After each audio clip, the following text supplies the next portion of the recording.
지난주에 이어서 두 번째 시간입니다. 사도행전 2장 37절로 42절 말씀에 관한 이 말씀 계속해서 오늘 보려고 합니다. 사도행전 2장 37절부터 같이 읽겠습니다.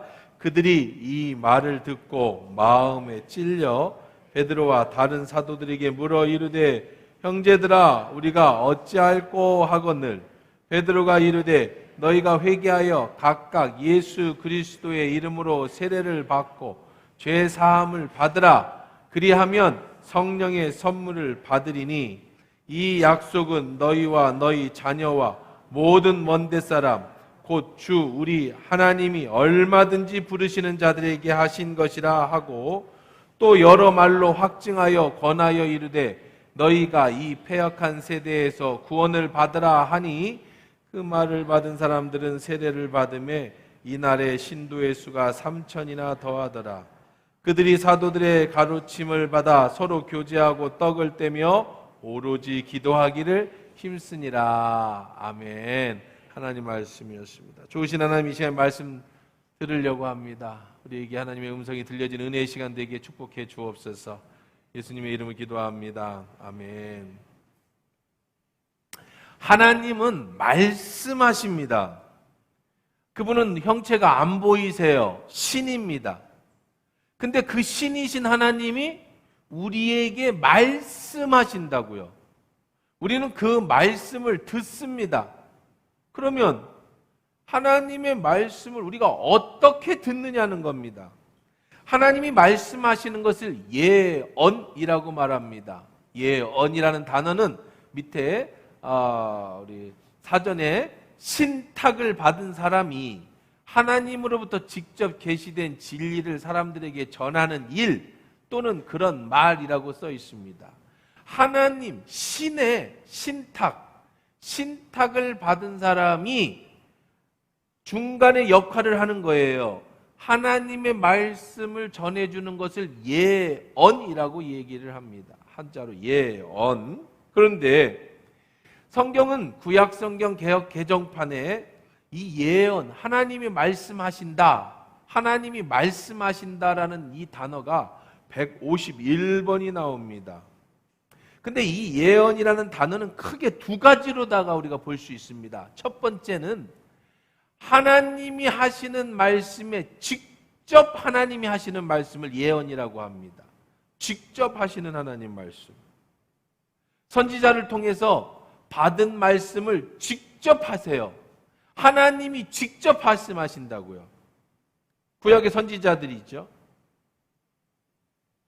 그들은 어떻게 하나님의 말씀을 받습니까? 그럼 환상을 보기도 하고요. 다니엘처럼 기도하는 가운데 하나님의 음성을 듣기도 하고요.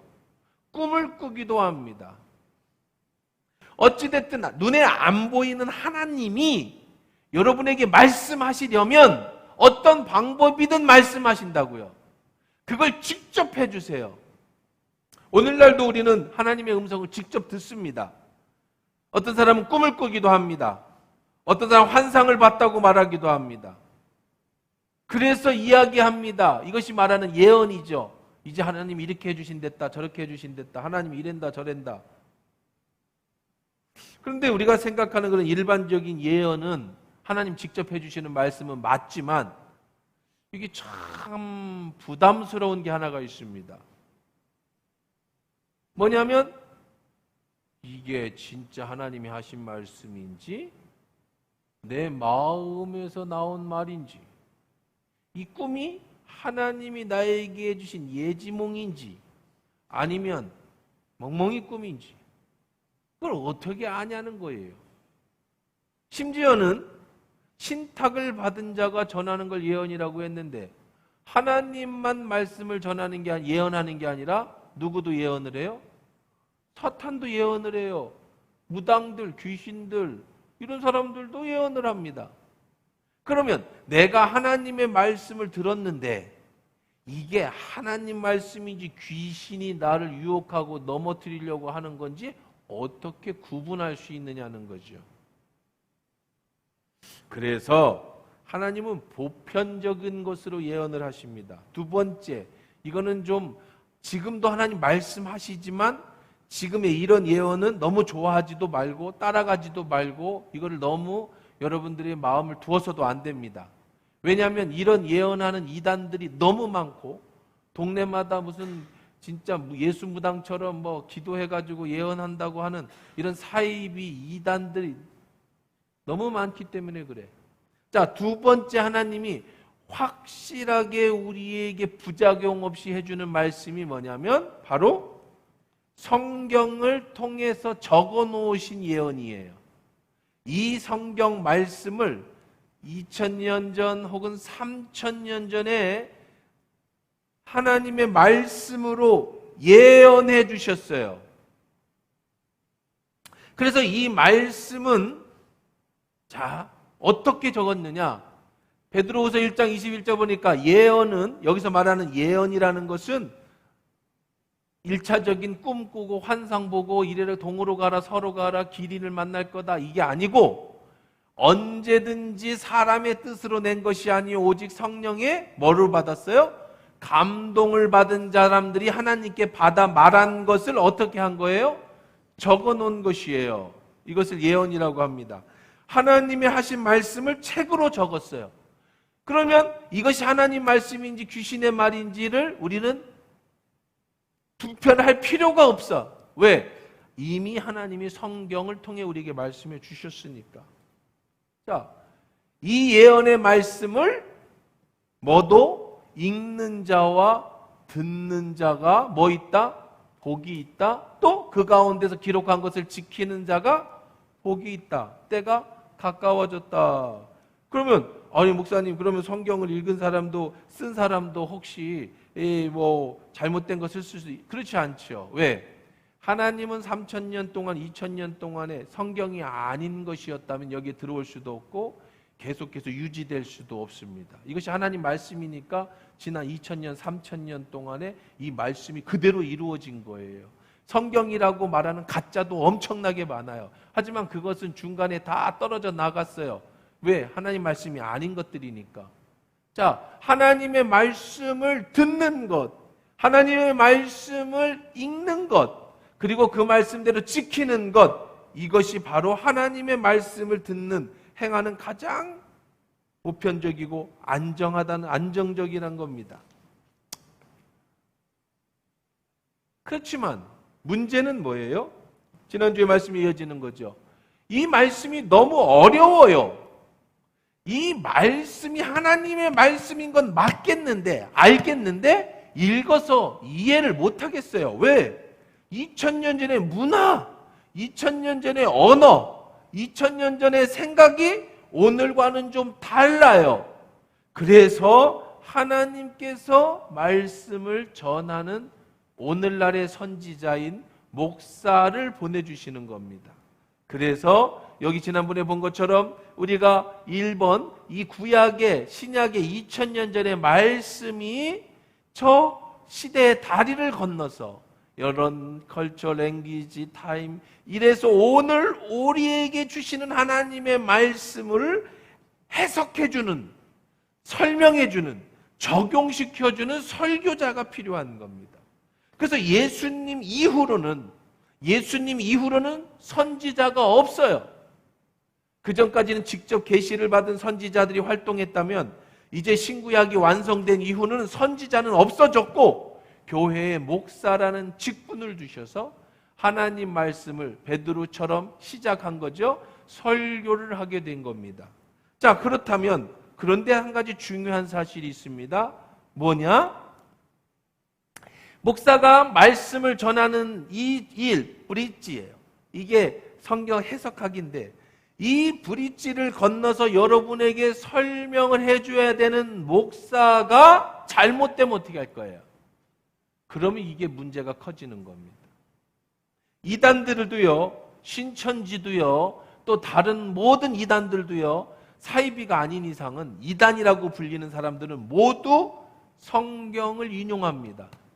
성경에서 근거를 제시합니다. 설교를 합니다. 근데 문제는 뭐예요? 성경을 먼저 알 것은 성경의 모든 예언은 사사로이 풀 것이 아니니 그랬어요. 사사로이 성경을 풀어서는 안 된다고 그랬어요. 그런데 성경을 어떻게 해요? 자기 멋대로 풀어요. 이걸 이단이라고 하는 거예요. 자기 생각대로 성경을, 그런 말씀이 아닌데, 그런 뜻이 아닌데, 문화도 모르고 사회도 모르고 오늘날 자기 욕심대로 성경을 푸는 사람들이 있어서 이게 문제인 거죠. 특히 지금 같은 시절에 유튜브, 여러분 너무 좋아하지 마세요. 유명한 목사라고 하는 사람들이 여러분 설교 말씀을 전한다고 말하고 하나님 말씀을 얘기하지만 그 중에는 정말 많은 숫자들이 자기의 사사로운 예언을 하는 거짓된 사람들도 정말 많아서 이거는 여러분이 분별해야 되는 겁니다. 그럼 여러분 또 이렇게 물어볼 수 있겠어요. 그러면 오늘 설교를 하는 우리 교회 담임 목사님은 나는 정말 바른 하나님의 말씀을 전하시느냐? 그것도 의심해 볼 수 있지 않겠느냐? 네. 그래서 목사를 위해서 여러분 기도해야 되는 거예요. 제가 하나님의 말씀을 바르게 해석하고 그 시대의 문화도 바로 알고 성경도 바로 해석하고 오늘날 우리에게 필요한 하나님의 말씀도 바로 준비해서 여러분에게 꼭 필요한 하나님의 말씀이 거짓되지 않게 전달되어질 수 있도록 목사를 위해서 기도해야 되는 거예요. 이게 하나님이 오늘날 우리에게 주시는 축복인 겁니다. 오늘 우리 장로님도 대표 기도 때 우리 목사님을 위해서 여러 가지 기도해 주셨습니다. 근데 가끔 보면 대표 기도하시는 분이 목사님을 위해서 기도를 그냥 어설프게 하거나 심지어는 이제 막 기도를 처음 하거나 하시는 분들이 빼먹는 경우도 있어요. 그건 정말 어리석은 일입니다. 그건 기도가 아니에요. 오늘 말씀은 하나님의 말씀이 하나님이 말씀하시고 우리는 듣는데 그 하나님의 말씀이 목사를 통해서 바르게 선포되어질 수 있도록 목사를 기도하는 것은 그걸 통해 여러분이 사는 방법인 거예요. 내가 사는 방법인 거예요. 목사를 위해서 기도하는 걸 절대 아까워하지 마세요. 그럼 대표 기도만 들어보면 이 사람이 평상시에 목사님을 위해서 기도하는지 안 하는지 이거는 그냥 거의 100% 알아요. 여러분 목사를 위해서라도 기도해야 돼. 내년부터 안 시킬 수도 있어. 그런 사람들이 이제 꼭 기도해야 돼. 자, 수도가 원수는 깨끗해요.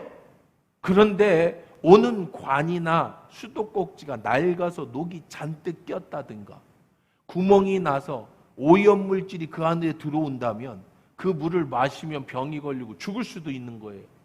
마찬가지로 하나님의 말씀은 절대 정확무도합니다. 전혀 변함이 없어요. 2000년 전에 진리의 말씀이지만 그 말씀이 전해질 때에 목사의 잘못된 생각이 들어가고 여러 가지 부작용이 들어가면 그것을 듣는 여러분들이 잘못되는 거예요. 내가 잘못되는 거라고.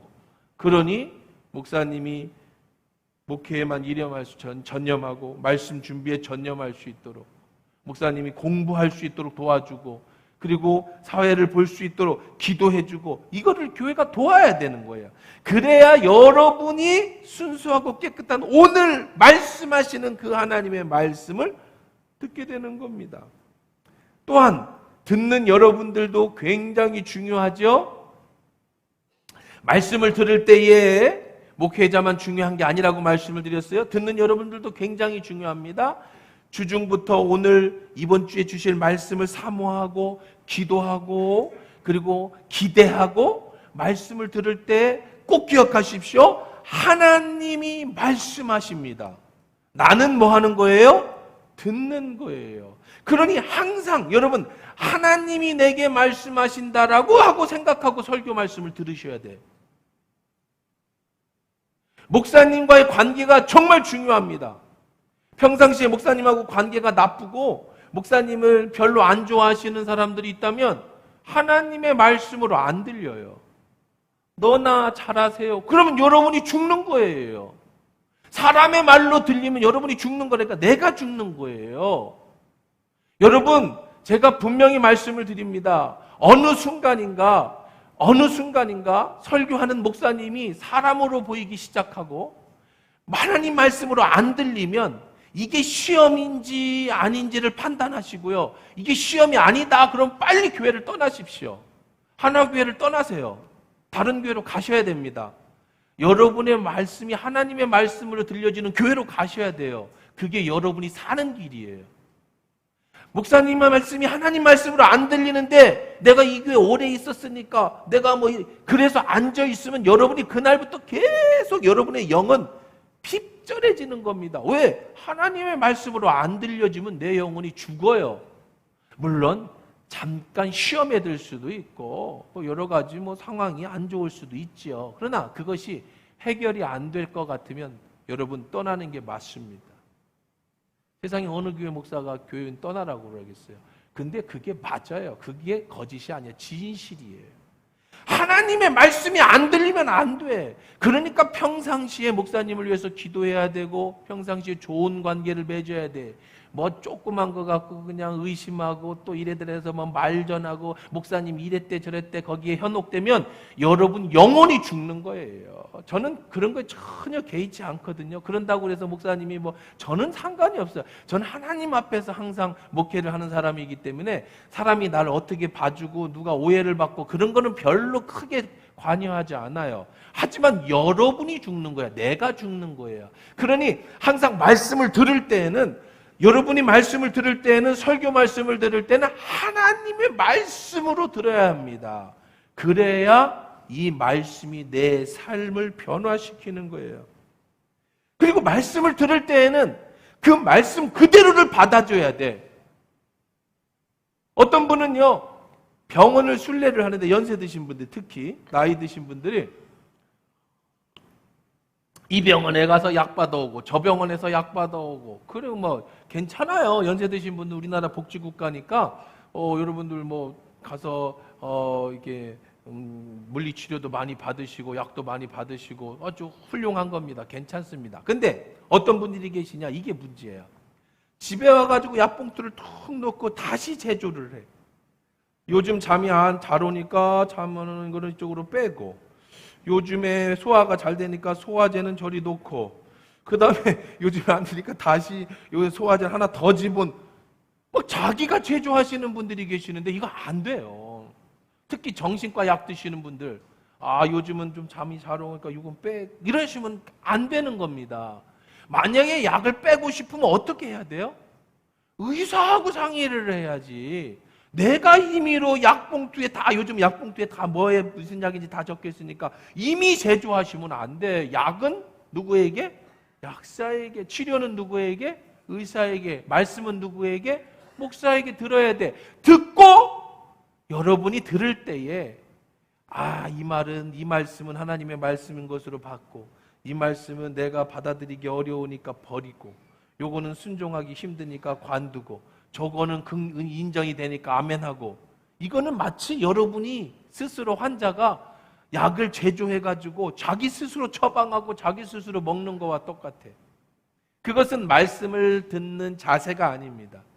말씀을 들을 때에는 여러분이 때로는 그것이 여러분 마음에 와닿지 않는 말씀이라 할지라도 그것은 내 생각하고 다르다 할지라도 지금 설교는 하나님의 말씀은 여러분의 생각하고 똑같은 얘기를 듣고자 앉아 계신 게 아니에요. 내가 잘못됐으면 잘못됐다라는 지적을 받아야 되고 회개해야 될 일이 있으면 책망을 받아야 되는 거고 잘하는 것이 있으면 칭찬을 받아야 되는 거고 하나님이 헌신하라고 하면 헌신을 해야 순종해야 그 말씀이 나의 삶을 바꿔놓는 거지 여러분 스스로가 앉아가지고 판단하고 이리 갔다 저리 갔다 하는 건 그 말씀을 듣는 하나님의 음성을 듣는 우리의 바른 모습이 아니라는 거예요.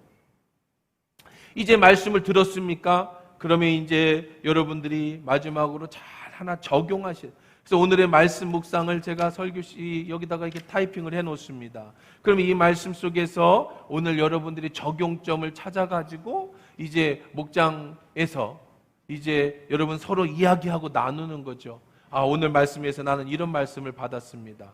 그리고 나는 이렇게 살아야겠습니다. 저는 이런 말씀에 이렇게 위로를 받았습니다. 목장에서 나누는 거예요.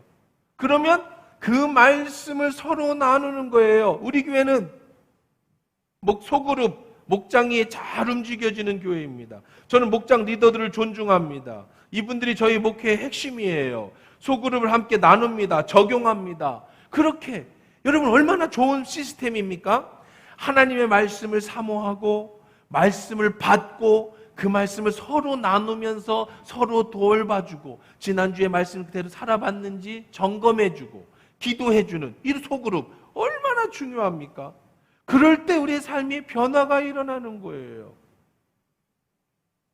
자, 그렇다면 하나님의 말씀하시는 말씀을 들었을 때에 우리 삶이 어떻게 변화되는가에 대한 이 변화의 원리를 말씀드리려고 합니다. 자, 보세요. 교육학에서 사람을 바꾸는 세 가지 요소를 얘기합니다. 어떤 사람이 바뀌어요. 사람 잘 안 바뀌죠? 근데 사람이 바뀌는 세 가지 요소가 있습니다. 자, 삶을 변화시키는 세 가지 원리는 첫째는 지식이에요. 지식. 여러분, 사람을 바꾸는 첫 번째 요식은 지식입니다. 지식. 자, 이 할머니가 있어요. 이 할머니 연세는 79세. 올해 2024년 윤석열 나이로 79세입니다. 이분을 내가 왜 적어놨느냐? 김정자 씨인데 왜 사진을 올렸느냐? 이분이 올해 검정고시 최고령 합격자 할머니세요. 내년에 대학을 가려고 올해 검정고시를 받았는데 79세에 합격을 하셨어요. 그럼 이게 왜 놀라워요? 사람들은 79세가 되면 노인정에 가 있든지 그러지 검정고시에서 대학 갈 생각을 안 합니다. 근데 이분은 이렇게 했다고요. 그러면 왜 이런 일들이 생기느냐? 여러분, 사람은요, 아는 것, 배우는 지식이 내 안에 쌓여졌을 때 그 기쁨이 굉장히 커요. 여러분 해보세요. 제발 제가 부탁드리는데 꼭 좀 하세요. 제발 드라마 보지 말고 보는 걸 뭐라고는 안 합니다만은 시간을 그런 데 버리지 말라고요. 퇴근하고 그냥 리모컨 붙잡고 저녁에 잘 때까지 앉아 계시지 말라고, 누워 계시지 말라고요. 배우세요. 뭐든지 배우세요.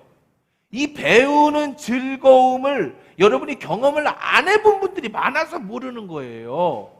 지금은요, 제 인터넷에 들어가시면요, 대한민국 국민이라면 한 8, 90%는 가능합니다. 돈이 많은 사람들은 안 되고 그래도 한 7, 80%는 가능할 겁니다. 신청하면 나라에서 300에서 500만 원어치 바우처를 누구든지 줘요. 가서 배우라고. 물론 그 직업에 한정된 거죠. 그럼 우리 미용을 배우시든지 떡을 배우시든지 하다못해 네일 아트를 배우시든지요. 이거 다 공짜로 가르쳐준다고 10%, 20%만 본인이 내면은 그거 되게끔. 여러분, 은퇴했다고 시간 남는다고 여러분 제발 텔레비전 보면서 세월을 아끼셔야지 매년을 그렇게 버리면 안 돼.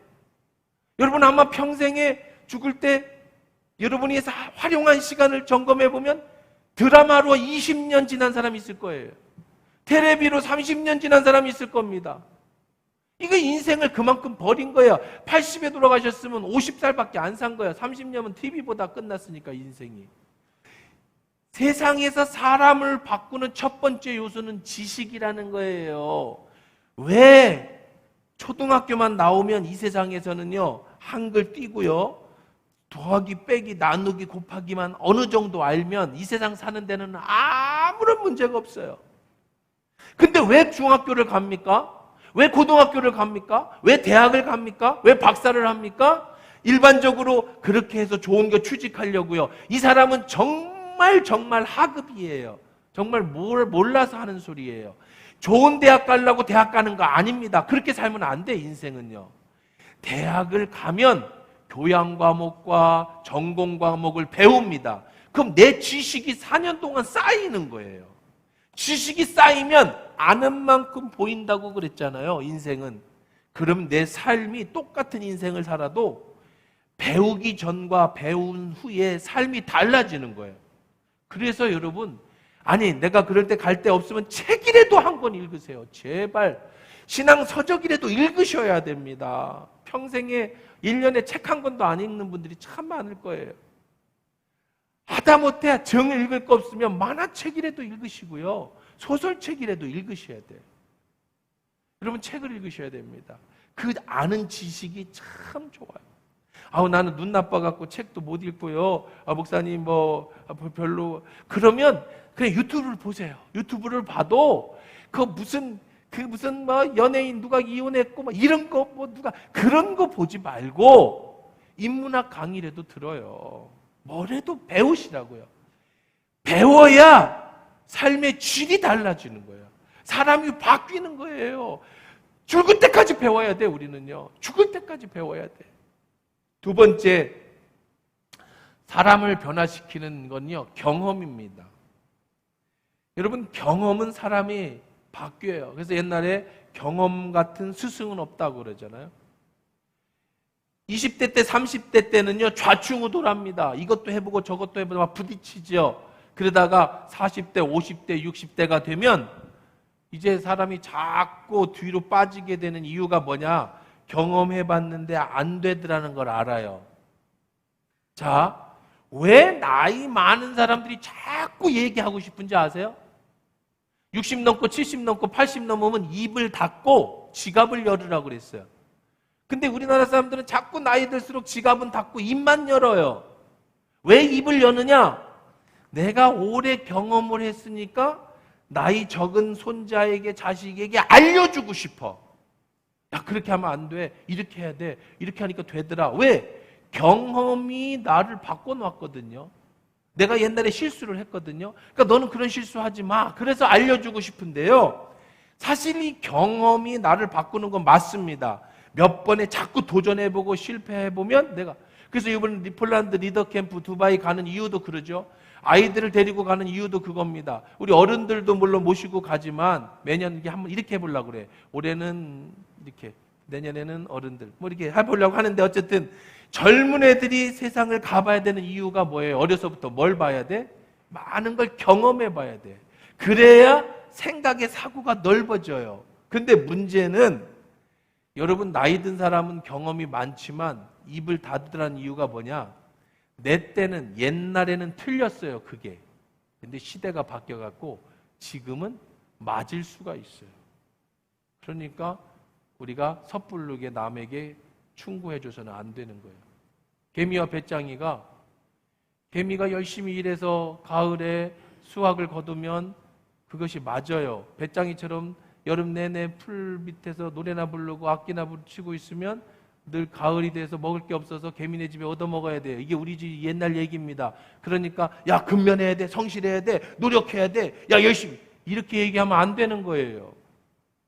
지금은 노래 잘 불러가지고 가수 되면 벼락부자 되고요. 악기 잘 다뤄가지고 세계적인 사람 되면은요, 그 돈을 대기업만큼 중소기업 사장만큼 벌 수 있고요. 심지어는요, 애들이 맨날 유튜브만 하고 카메라만 찍고 놀러 다녀도 몇 억씩 벌 수도 있는 시대가 됐으니까 그냥 내 생각 가지고 열심히 사는, 최선을 다하고 공부 열심히 해야지 성공해 이런 얘기 해갖고는 안 돼. 옛날에는 맞았죠 그게. 근데 지금은 틀릴 수 있습니다. 그러니까 사람은요, 어쨌든 좋든 싫든 경험해야 합니다. 경험이 사람을 바꿔요. 세 번째는요, 사람을 바꾸는 가장 확실한 방법은 충격이에요. 이 충격이 뭐냐면, 담배를 죽어도 못 끊는 사람이 담배를 끊게 하는 방법은 충격요법입니다. 의사가 폐암입니다 그러면 그 즉시로 담배를 끊습니다. 몰라요, 죽으려고 피면 모르겠지만 대부분 99%는 담배를 평생 못 끊던 사람도 폐암입니다 이 말 한마디에 딱 끊습니다. 이게 충격요법이에요. 이것만큼 사람을 바꾸는 확실한 방법이 없어요. 그런데 세상의 지식도, 세상의 경험도, 세상의 충격도 삶을 우리를 그렇게 바꿔놓지만, 그러나 어떻게 바뀌느냐 그러면 뭐가 오르냐는 알 수가 없어요. 그 지식이, 당신이 배운 그 지식이 삶을 바꿔요. 내 삶을 바꾸지만 그러면 네가 배운 지식이 진짜냐? 그럼 너의 경험이 맞냐? 네가 받은 충격요법대로 인생을 바꿨다면 그게 맞느냐라고 하는 질문은 어떻게 대답할 거예요? 여러분, 삶을 변화시키는 최고의 방법, 바람직한 방향으로 바꾸는 최고의 방법이 뭐예요? 하나님의 말씀이에요. 말씀도 똑같습니다. 여러분, 말씀을 듣습니다. 그러면 그 말씀이 여러분 속에 쌓이게 됩니다. 그리고 그 말씀을 경험하게 됩니다. 그러면서 옛날 같으면 내가 이랬을 것인데 하나님 말씀이 내 안에 쌓아지면서 내 삶이 말씀으로 경험되어지는 거예요. 예를 들면 내가 여러 가지 불안하고 어려운 사람인데 운전을 하다가 접촉사고를 팍 냈어요. 옛날 같으면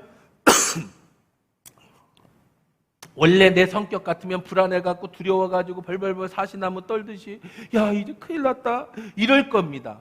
어떤 인생에 문제가 왔어요. 그러면 이제 다 죽었다 하고 막 괴로워하고 힘들어할 겁니다. 그런데 하나님의 말씀을 들었어요. 이 말씀에 지식이 쌓아졌어요. 그러면서 그 순간 내가 배웠던 하나님 말씀, 들었던 하나님 말씀이 염려하지 마라. 내가 너와 함께 하는 것 아니냐. 너 혼자 아니다. 내가 책임져 줄 거야. 너 가만히 있어. 내가 해결해 줄게. 라는 하나님의 음성으로 믿음이 생기는 순간 옛날 같으면 두려워서 벌벌 떨던 내 마음에 평강이 착 임하는 거예요. 어떤 문제 앞에서도 옛날 같으면 어떻게 할 줄을 몰라서 막 정신없었던 삶이 갑자기 내 안에 기쁨으로 하나님이 주시는 평안으로 싹 오는 거야. 이게 여러분이 계속 들었던 하나님의 말씀이 내가 어떤 사건 속에서 뭐 하는 거예요? 나를 경험시키는 거죠.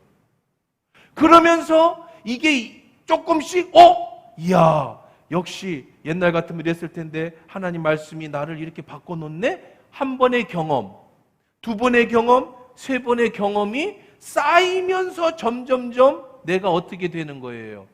바뀌는 거예요. 삶이. 결국은 삶이 어떻게 돼요? 변화되어지는 거예요. 여러분이 오늘 말씀을 듣습니다. 하나님은 말씀하시고 여러분은 듣습니다. 당장 이 말씀이 내일부터 적용되지 않을 수 있습니다. 그런데 어느 순간 여러분이 생각하는데 옛날 같으면 불과 며칠만 얼마 전까지만 해도 그냥 하염없이 그냥 TV 채널 붙잡고 저래 하던 게 오늘 말씀이 생각났어요. 하나님 말씀이 우리의 삶을 바꾼다고 그랬지. 그렇지, 지식이 우리를 바꾼다고 그랬지. 이렇게 내 시간을 버리지 말고 뭐라도 하나 배워볼까? 해서 다른 거 아무거나 여러분 뭐가 돼도 좋습니다.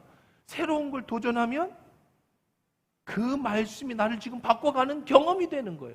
이것처럼 말씀을 계속 사고 그렇게 조금씩 이것도 바뀌고 저것도 바뀌어서 원래 내가 살던 라이프 스타일이 아닌 하나님의 말씀으로 내가 조금씩 변화되어져 보면 이게 5년이 지나고 10년이 지나고 20년이 지나고 30년이 지날 때 내 삶이 계속 변화되는 거야. 그럼 이런 식으로 얘기하면 됩니다. 젊은 사람들은 계속해서 나를 바꿔가는 거고 50이 됐어요. 여러분 나이가 60이 됐어요. 70이 됐어요. 그럼 여러분은 지난 30년, 40년 동안에 하나님 말씀으로 내가 그렇게 바뀐 것들을 여러분들이 지금 내 삶으로 증명해 보여야 되는 거야. 나이값 해야 되네, 나이값. 여러분 정말 중요한 얘기입니다. 예수 믿은 지 30년 됐습니까? 40년 됐습니까? 나이값 하셔야 돼요. 그 나이값이라는 게 뭐예요? 말씀대로 변화된 내 모습이 있어야 된다는 거예요. 그래서 50이 되고 60이 되고 70이 되고 80이 되면서 점점점 내가 하나님의 사람으로 변화되어지는 거예요. 이게 하나님의 말씀이 내 삶 전부를 이끌어가는, 그래서 우리가 하나님의 사람이 되는 거예요. 그래서 하나님 앞에 설 때에 하나님이 내 인생 전부를 보시고 심판하시는 거죠. 이게 우리의 인생이 변화되어져 가는 과정이고 원리입니다.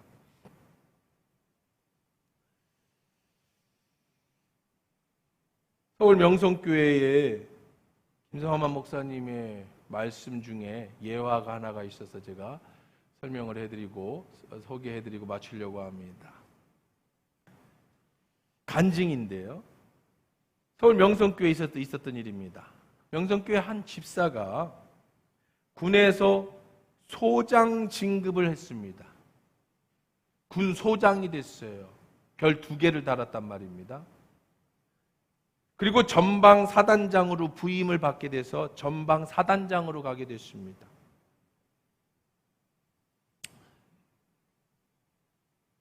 이 집사님이 평상시 하나님 말씀을 계속 들었습니다. 말씀을 들었습니다. 그래서 말씀이 쌓여졌습니다. 그리고 많은 경험을 했습니다. 이제 사단장으로 가게 되면서 일을 정했습니다. 뭐라고 정했느냐? 내가 이 자리에 올라올 수 없는 건데 하나님이 이 자리에 올라주셨을 때에는 하나님의 어떤 뜻이 있겠구나 생각을 하고, 어차피 나는 올라올 수 없는데 이 자리까지 왔으니 내 인생을 하나님 앞에 맡기자라고 뜻을 정했습니다. 먼저 술을 먹지 말아야겠다. 술을 끊었습니다. 술을 먹다 보니 내가 실수가 참 많아요. 그래서 내가 이번에 하나님 말씀대로 경험을 통해 내가 술을 끊기로 결정을 했습니다. 두 번째는 내가 군 사단장으로 이 부임을 하면서 모든 일을 공명정대하게 사단을 이끌어 가야겠다. 이제 아무래도 군대에 있다 보니까 비리도 많고 여러 가지 문제, 이런 모든 것에서 다 정말 올바르게 내가 이 사단을 운영해야겠다. 하나님의 사람처럼 마지막 내 삶을 살아야겠다. 이렇게 결정을 했습니다. 세 번째는 이 내 다짐이 흔들리지 않기 위해서 매일 사단에 있는 교회에 새벽 기도를 나가겠다. 이런 마음을 먹고 이제 최전방 사단으로 부임해 갔습니다. 그런데 그렇게 산다는 게 참 힘든 겁니다. 우선 술을 끊으면 어떤 일이 생기느냐? 이제 중장, 대장 진급을 해야 되는데 이 모든 로비는 다 술로 로비를 하죠. 우리나라 문화는 다 술 문화잖아요. 술 먹으면서 로비를 하는 문화예요. 제 동생이, 서울에 있는 동생이 사성장군을 모셨어요. 이군 사령부를 사령관을 모셨어요. 근데 아주 재미있는 얘기를 해주는데, 군제대하고 나서 이제 이군 안에 있는 모든 장성들이 함께 모여서 회식을 연답니다. 그럼 자기는 이제 사령관, 이제 우리 부대말로 따까리라서 옆에 비서라서 계속 따라다니는데, 이제 별들이 수십 개가, 이제 사성장군이 가운데서 회식을 하고 술을 먹으면서 여기 보면 별들 수십 개가 앉아 있잖아요. 하나부터 3개까지 쫙 앉아 있는데 술을 먹으면 산토끼도 부르고 그 앞에서 어리광도 피고, 왜? 그렇게 해가지고 잘 보여서 진급하려고. 밖에서 보면 별 하나만 봐도 병들은 대단한데 그 안에 들어가면 막 그 안에서 술 먹고 산토끼 부르고 별 어리광을 다 피더라는 거예요. 그래야 승진합니다. 그런데 술을 안 먹고 로비를 안 하니 진급은 포기하는 것이 되는 거잖아요. 두 번째, 공명정대하게 일을 진행하려고 하다 보니까 그것을 따라주지 않는 사람들이 싫어합니다. 투서를 보냅니다. 이걸 못마땅히 이 선생님이 보안대에다가 모함하는 투서를 넣어서 그것 해명하는 하고 이 사단장이 고생을 많이 했습니다. 새벽 예배 나가는 것도 그게 별게 아닌 건 줄 알았는데 종교 편향이다. 사단장이 교회만 해주고 불교나 천주교는 관심이 없다. 그래서 그런 다른 종교를 가진 사람들의 공격이 굉장히 커진 거예요. 사단장이 이게 자기 신앙도 자기가 지키기에 참 어려워. 술을 안 먹으니까 이 앞으로 승진에 문제가 생겨요. 공명정당하게 바르게 하니까 지금까지 비리를 저질렀던 사람들이나 이런 사람들이 아주 공격이 굉장히 심해서 자기를 모함하는 투서를 넣습니다. 종교 편향이라고 해서 다른 종교 사람들이, 그러니까 점점 인사고과나 이런 거나 다 떨어지고 이제 모든 사람들이 저 사람이 이제 대중장 진급이 안 될 거다. 뭐 이렇게 포기하고 있는. 그래도 내가 하나님 앞에 말씀을 들었으니 그 말씀대로 살아야겠다라는 생각을 가지고 계속 그렇게 유지했습니다. 근데 새벽 기도 때인데, 우리 새벽 기도는 참 좋은 겁니다. 하나님 하루를 시작하면서 하나님 오늘 일과를 하나님 앞에 부탁하고 여러 가지 생각을 하는데 하나님이 그런 감동을 주시더래요. 야, 네가 이게 사단장이 여기 사단만 보냈는데 여기만 잘해서 되겠냐? 대민들, 이 강원도 이쪽에 농사 짓는 사람들이나 이런 사람들을 위해서도 이 부대가 대민 지원이나 이런 걸 잘 해야 된다. 근데 사실 이거는 승진이나 뭐 본인이나 아무 상관, 지금 그리고 얼마나 귀찮은 일입니까? 부대들을 데리고 뭐 대민 지원 시키고라는 게 막 밑에 사람들도 원성이 심할 겁니다. 그래도 그래, 내가 이 사단에 있는 동안에 이 지역 주민들에게 하나님의 사랑을 전하고 하는 것도 참 좋겠다라는 생각을 통해서 이 지역 주민들에 대한 대민 지원을 이제 많이 했습니다. 그 중에 하나가 대표적인 게 뭐였냐면 홍수가 났다고 대비해서 홍수 대비 훈련을 시켜야겠다. 그래서 자기 사단에 있는 모든 부하 예하 부대에 홍수 대비 훈련을 시켰습니다. 홍수가 나면 이렇게 해서 이렇게 하고 또 지역의 대민들의 홍수가 나면 이렇게 하는 훈련을 몇 차례 시켰어요. 그랬더니 그냥 불평도 심하죠. 그런데 그 해에 큰 물난리가 난 겁니다. 강원도에. 지자체도 우왕좌왕하고 나라도 우왕좌왕할 때에 훈련된 사단이 민간 구출 작업으로 많은 사람들을 떠내려가는 사람들을 건져주고 구출해주고 앞장서서 군대가 먼저, 그리고 홍수로 뭐 댐이 무너진 뭐 여러 가지 무너진 보호가 무너진 거를 군대가 먼저 가서 다 해주고 이게 훈련돼 있었으니까 이 소식이 매스컴을 통해서 국방부와 청와대로 알게 됐고 얼마 후에 이 집사님은 중장으로 일찍 승진해서 군 단장이 됐다라는 거예요. 이게 이제 그 목사님 설교의 예화예요. 제가 들은 예화. 여러분, 이렇게 하나님 말씀이요. 여러분, 지금 시대하고 안 맞는 것 같아요. 고리타분해 보입니다. 특히 젊은이들은요. 저는 참 요즘에 계속 기도하고 관심 있는 게 지금의 30, 40대들.